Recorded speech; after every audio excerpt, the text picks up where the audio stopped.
Good morning, everyone. My name is Errol Wilson, and I'm doing this presentation in negotiation identification theory for my communication class at Liberty University.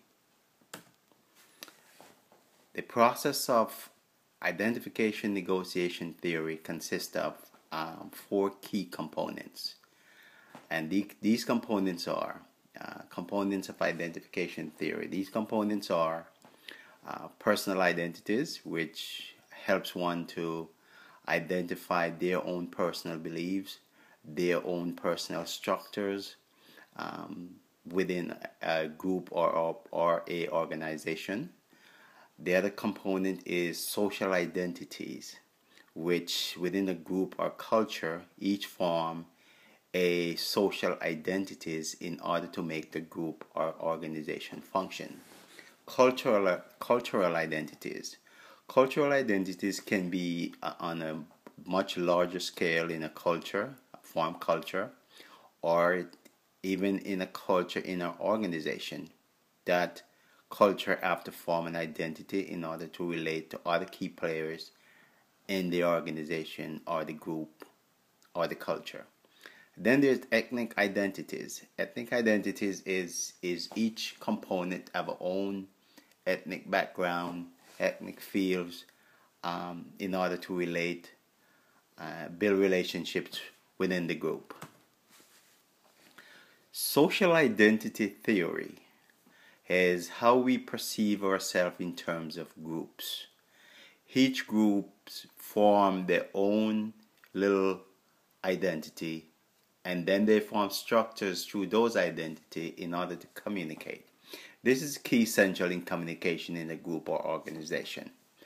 Personal identity is one way that we perceive ourselves. We have our own identity in order to relate to others.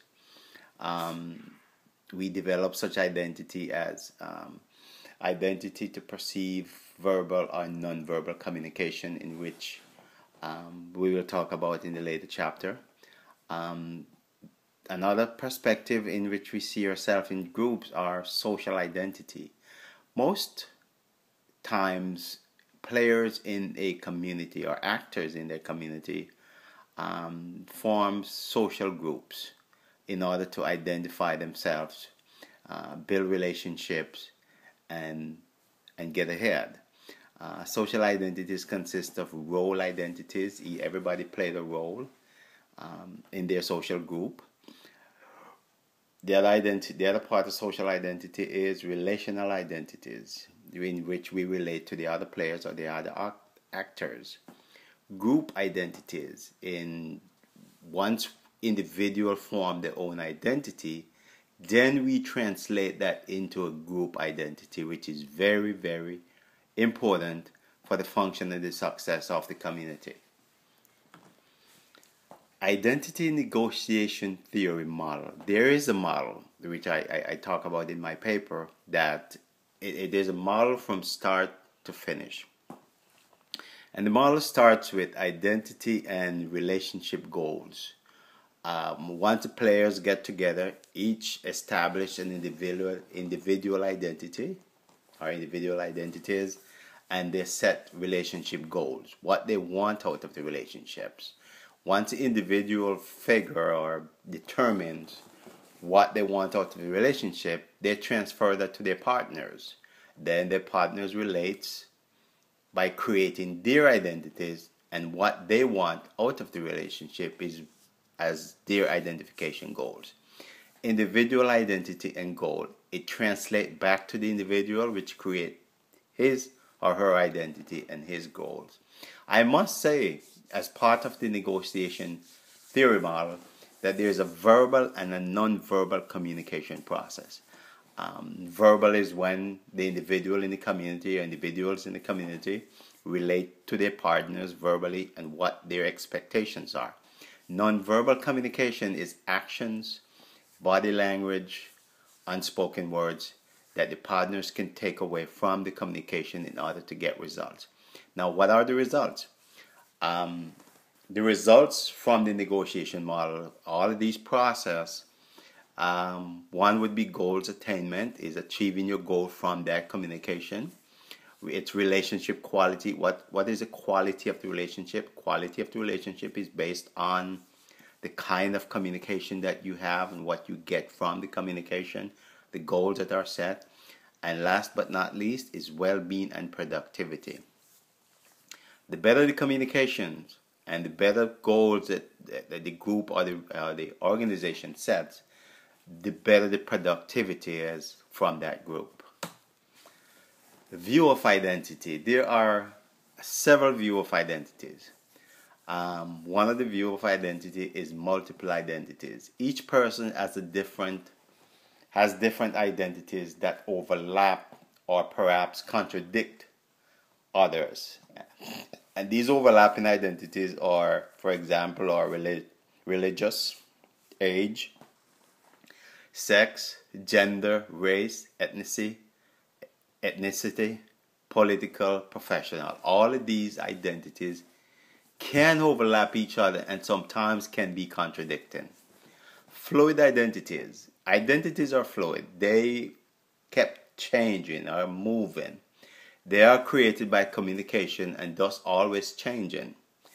As long as the communication change, the identities are changing. As long as the partners change, the identities are changing. The theory admits that there might be multiple ways of acting out any identity, but does not profess to be postmodern. We can act it out, but we cannot. It does not profess that it is postmodern. Emerging identities is another view of identity, and identities are negotiated in communication. For example, when someone makes a remark, communication in a certain way, or refers to a group. Thus, in a single conversation, one may move between different important identities. Depends on what the communications are and depends on what is communicated. There is a psychological view of identity, and as I stated in my paper, it depends on the perspective, depends on which theorists are looking at this psychological view.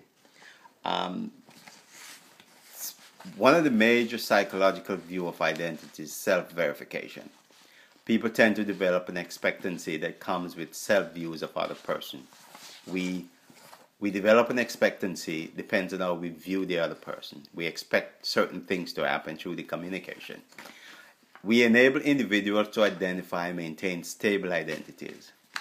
Through this process, we tell people how to behave, provides stability. Identity can be misinterpreted when sudden changes of status or role of one person occurs.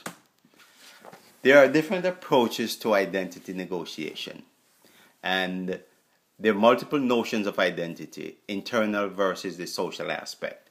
Perceptions adjust based on self-awareness. There's always object versus self. What am I looking at and what do I need from the communication? What is more important in communication, the I versus the you? We're always looking at the I versus the you. The public ego and internal self-identification consist of internal self-identification and internal conscience of superego. There's always ego in the self-identification. Then there's the strength and limits. This theory consists of strength, true successes, and there's limits.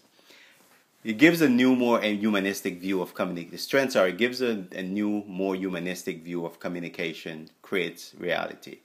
The new view of negotiation identity constructs has become widely accepted, very practical in helping people to be better communicators, and allows for differences within groups instead of assuming homogeneity. Limits. There are limits. It replaces individualism with social identity. Overlook the importance of history and culture. It simplifies the significance of self-esteem. And it makes claims about in-group biases that is not supported by data. Thank you.